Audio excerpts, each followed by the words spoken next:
ils ont une idée, c'est que avec ce qui vient de se passer à Auschwitz, avec ce qui est en train de se passer, on est en 1942,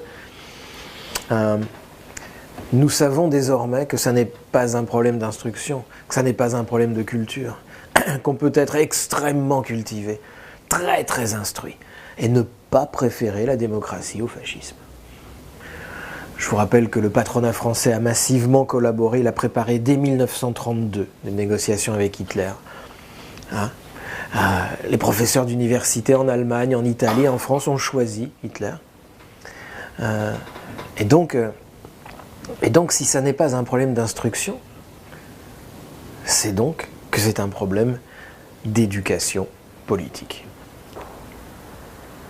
Ce que Condorcet avait déjà dit 2 siècles plus tôt. Le père Condorcet, dans son plan d'éducation, il y a 2 parties. Il y a l'instruction publique des enfants et il y a l'éducation politique des adultes, que Condorcet appelle l'éducation populaire. Parce que Condorcet dit, vous savez, une démocratie, ça tombe pas du ciel. Une république, ça s'apprend. C'est pas naturel, ce truc-là. Ce qui est naturel, c'est la loi de la jungle, c'est la force, c'est le capitalisme, c'est la privatisation. Ça, c'est naturel, ouais. D'accord ? Mais faire une société égalitaire, prendre soin de tout le monde, c'est du boulot, quoi. Et ça s'apprend. Et donc, Condorcet avait dit, si vous ne faites pas l'éducation politique des jeunes adultes, c'est-à-dire si vous n'apprenez pas aux adultes la démocratie, la citoyenneté, la République, vous allez simplement bâtir une société dans laquelle les inégalités seront désormais fondées sur les savoirs. Putain, il avait lu Bourdieu, Condorcet, ou quoi ? Évidemment, on avait soigneusement enterré le 2e volet de Condorcet, évidemment. Et donc il faut une Shoah, mesdames, messieurs. 6 millions de juifs dans les camps, partis en fumée, pour qu'on accepte cette idée toute bête, toute simple.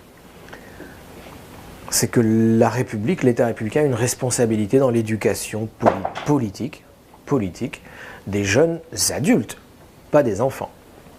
Ça, tout le monde peut le comprendre. On ne va pas faire de l'éducation politique avec des enfants. Il faut attendre que ce ne soit plus des enfants. Il faut attendre qu'ils aient une capacité de jugement autonome, on dirait aujourd'hui. Okay ? Il faut attendre que ce soit devenu de jeunes adultes. Et alors, quand ce ne sont plus des enfants et que ce sont devenus des adultes, en 1944, on appelle ça des jeunes. Vous me voyez venir ? Le terme a changé de sens et de nature entre-temps. Si aujourd'hui, je vous dis « jeune », vous entendez des adolescents d'origine immigrée avec une casquette à l'envers, des lacets défaits et qui tiennent un mur, ok ? Quand Sarkozy nous parle des jeunes, quand il dit « les jeunes », on est d'accord, il ne parle pas d'un type qui a 26 ans, qui est marié à une catholique, qui a déjà 3 enfants, qui a fait Sciences Po et qui travaille dans une banque, ok ? C'est pas ça un jeune. Ça c'est un adulte, même s'il avait 21 ans, ça serait un adulte. Okay ?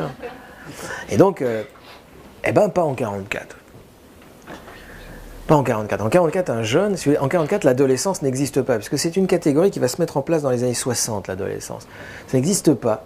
En 44, vous avez des gosses, des enfants, et vous avez des adultes. Il n'y a rien entre les deux, d'accord ? Et quand un gosse est devenu un adulte, il a 21 ans, il a un costard, une cravate, et il va rebâtir la France qui est rasée par des bombes américaines, avec de l'argent et des entreprises américaines, comme ils font tout le temps en Irak, partout. C'est une vieille recette. Et donc ça s'appelle un jeune. Et donc, ils vont rajouter une nouvelle direction dans ce ministère de l'Éducation nationale, et c'est un projet totalement révolutionnaire. Et à côté des grandes directions classiques de ce ministère qui ont toujours existé, la direction du primaire, la direction du secondaire, la direction du supérieur, la direction des arts et lettres, on va y revenir à celle-là, et la direction de l'éducation physique et des activités sportives, eh bien, on va créer en 1944 une nouvelle direction. Et c'est Christiane Faure qui va s'en occuper. La direction de l'éducation populaire et des mouvements de jeunesse. Pourquoi des mouvements ? Parce qu'elle ne veut pas confier ce travail aux enseignants. Éducation populaire veut dire éducation politique, okay ? Éducation à la démocratie, éducation critique, et avec des adultes, sauf qu'on ne sait pas faire ça. On n'a jamais fait ça, alors Elle va recruter des gens dans plein de métiers. Aujourd'hui, on dirait des médias ou des métiers d'expression. Voilà, à l'époque, on appelle ça la culture populaire. Ça a disparu, ce terme. Pour cause. Et donc, elle va chercher des gens de la presse, des journalistes, des gens du livre, des écrivains, des cinéastes. Chris Marker va rentrer dans son équipe un peu plus tard, dans les années 50. Des gens de la radio. Pierre Schaeffer, qui va créer Radio France après, quand il va quitter.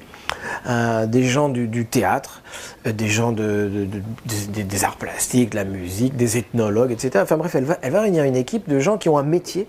Elle va leur demander s'ils accepteraient de quitter leur carrière, en quelque sorte, et de venir à l'éducation nationale pour inventer les conditions d'une éducation critique des jeunes adultes, parce qu'on ne sait pas faire ça. Comment est-ce qu'on fait de l'éducation politique sans que ça soit de l'endoctrinement? Quelles sont les conditions déontologiques? Et ils sont 18 à embarquer dans l'histoire.